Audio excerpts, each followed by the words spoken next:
what we're going to be discussing today: how writing helps to heal and to express pain and frustrations. I tried to go through this title and I noticed it's a very, very wide topic. And so I tried to narrow it down with some questions. I'm going to be throwing some questions to you guys. I hope you're going to be able to answer. If you can't answer, kuna punishment. Kuna punishment. If you can't answer, you can always pass it next to the person you're sitting next to so that we can make it quicker. So for us to understand this topic today, I'm going to start by asking, who is the first father of poetry? Let's start from there. Poetry must have had a father. Who is the father of poetry? Father of poetry.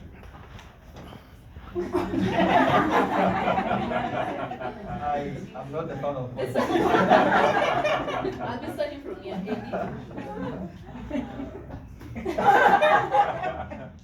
Eddy passed it to Brian. Brian is passing it to Ndugu. Can answer B, I don't know. Wow. Yeah, it can also be I don't know. Sanyo, what I'm doing. I don't know. I did not know it has a father. It has a father. It does. Yeah, it does have a father. The father is Geoffrey Chaucer. The father of poetry is Geoffrey Chaucer. So I guess if I ask the first question, I know Ashioya. Going to the next, who is the prince of poetry? To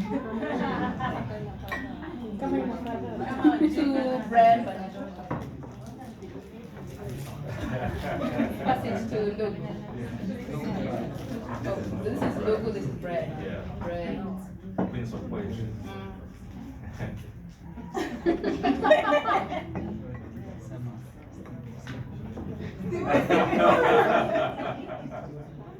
Are you saying good? Feeling it's not possible. Wow. Anasema ni Steve Simple Boy. The prince of poets is known as Edmund Spencer. Okay.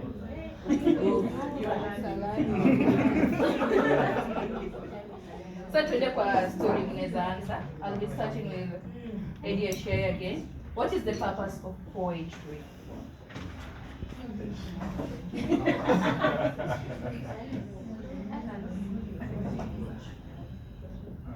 So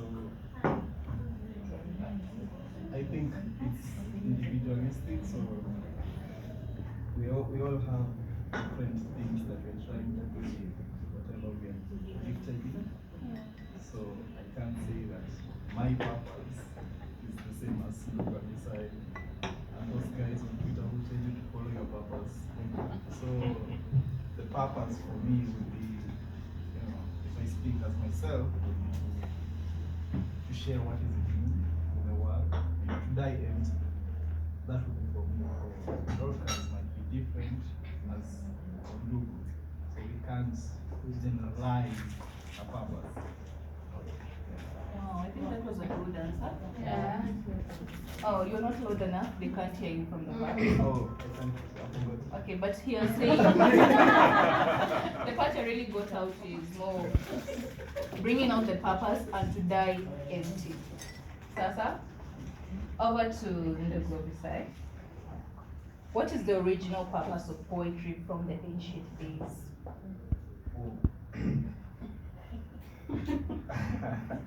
I wouldn't know the very correct answer, but I'll try maybe to answer that from the poetry I know from high school.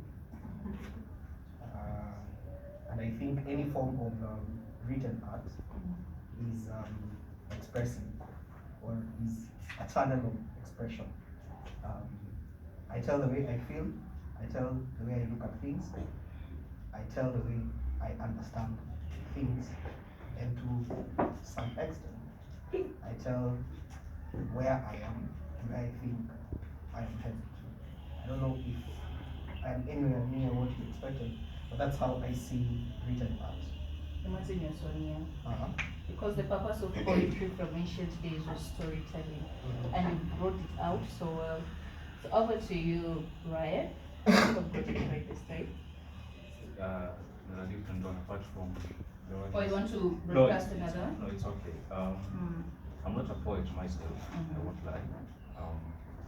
I write prose, but what I think from the poems I've read, poetry is all about expressing uncomfortable feelings in a way that not any other person, rather any other writer can do.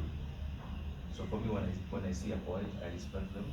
I think it was I can't remember his name, but they're saying he struggled to write poetry, and I understand it because I feel like if you have some deep feelings in you, then maybe doing poetry is the way to go. It's just about expressing deep feelings that you have in a way that's easy to understand and in a way that makes it easy for people to also look within. Yeah, and I don't know, embrace their feelings. So to your question, how does poetry help poets to express themselves, especially in literature? How does it help them to express themselves? Okay.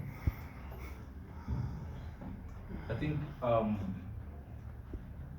because I'm imagining a beautiful mess, it's sort of a love story. Most times, it's difficult to look someone in the eye and tell them how you feel. So, writing them down becomes an easy way. So I feel by the mere fact that you can take a pen or whatever and write it down, it's easy for someone to maybe read and get into your thoughts and say this is what this person is thinking, this is how they are feeling, and maybe they need you to understand them in a certain way. Poetry helps you do just that. Thank you. Well, I love your answers. Back to Eddy, Sherry. What is the value of poetry in life? In terms of money.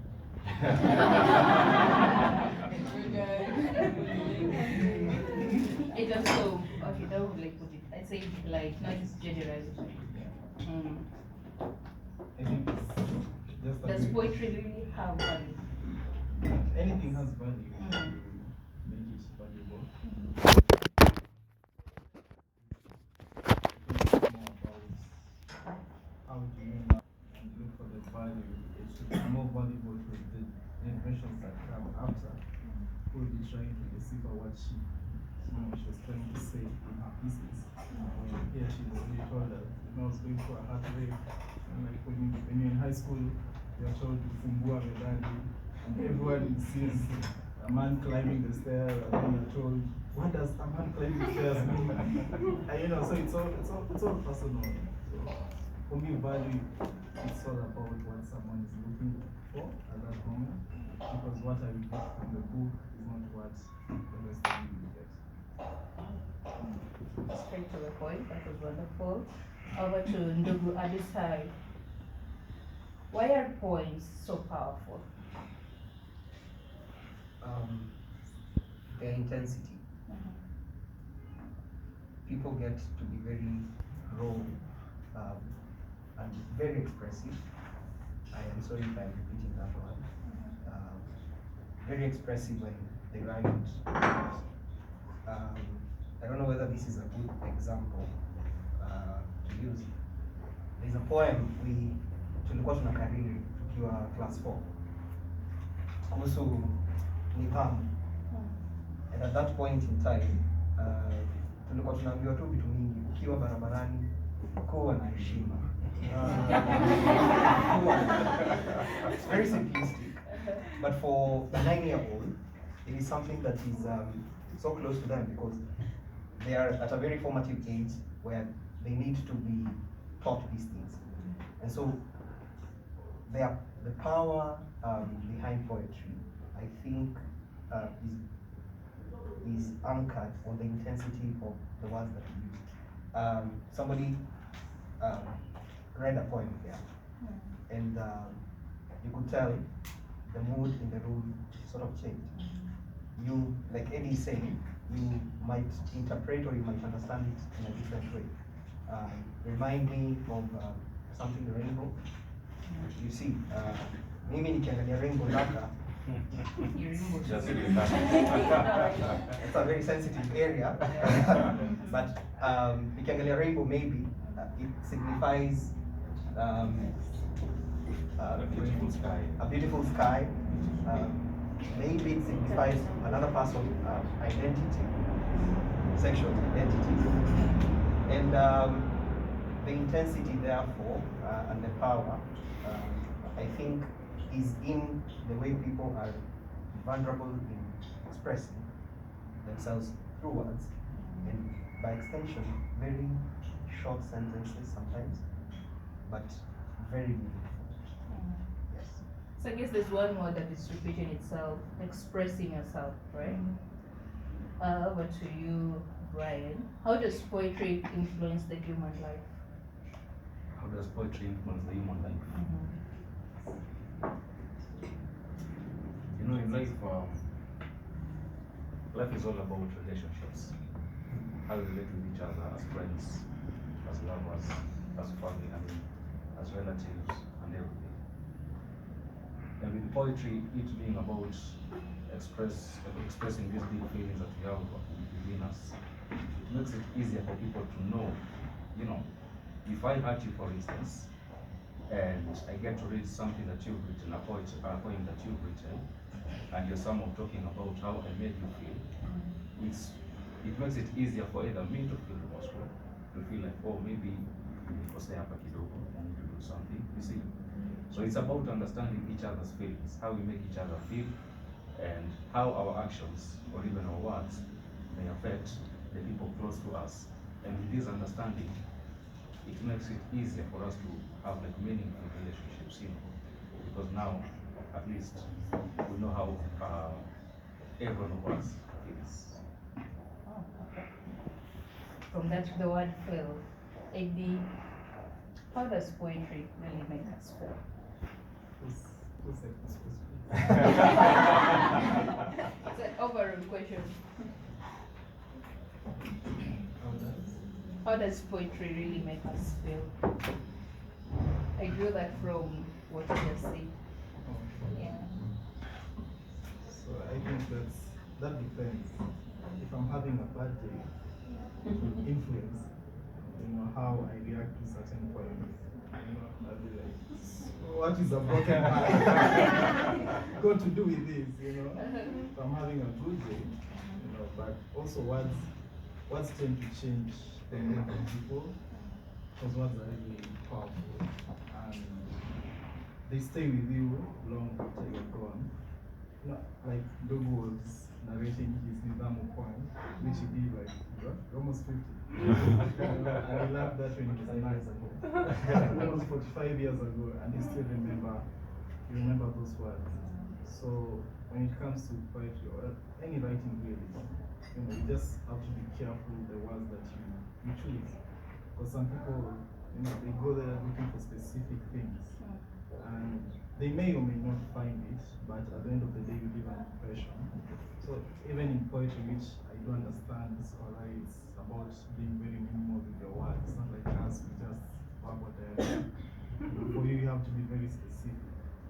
And when you're trying to convey an emotion, maybe you are writing a poem, a happy poem, because of the things going on in my life. Everything just in your book is sad. So at the end of the day, it's more about how the person will interpret the work, not how the author interpreted the work. Yes. So it's all about interpretation. Yeah, it's all about me, not about you. So most of the time writers will write saying, oh, I want them to get this message. But they don't get that. But that's not what, people are very individualistic. We all think about us as a class. Before we go. So talking about poems today, we are here because of the beautiful mess. What do you think scholar was thinking, or what space do you think scholar was while writing the beautiful mess? Ndugu Abisai.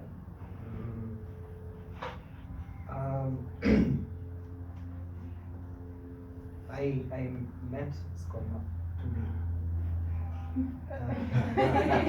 I wanted it to sound like we have history, and I am meeting her for the first time. We've been talking, I think, for the last 2 weeks. Yes?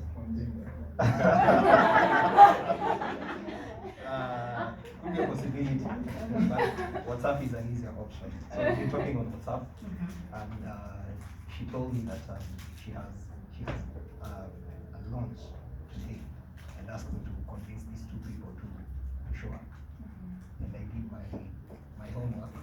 they are here. Clap for me. Let me rephrase the question then. I'm getting to answer it. You will answer it. Yes. Okay. So I have had people that know her, or that have known her longer than I have, say a number of things. So I think she was in a place of love, and you see what people say, all is fair in love and in war. And in love, there is love and there is heart.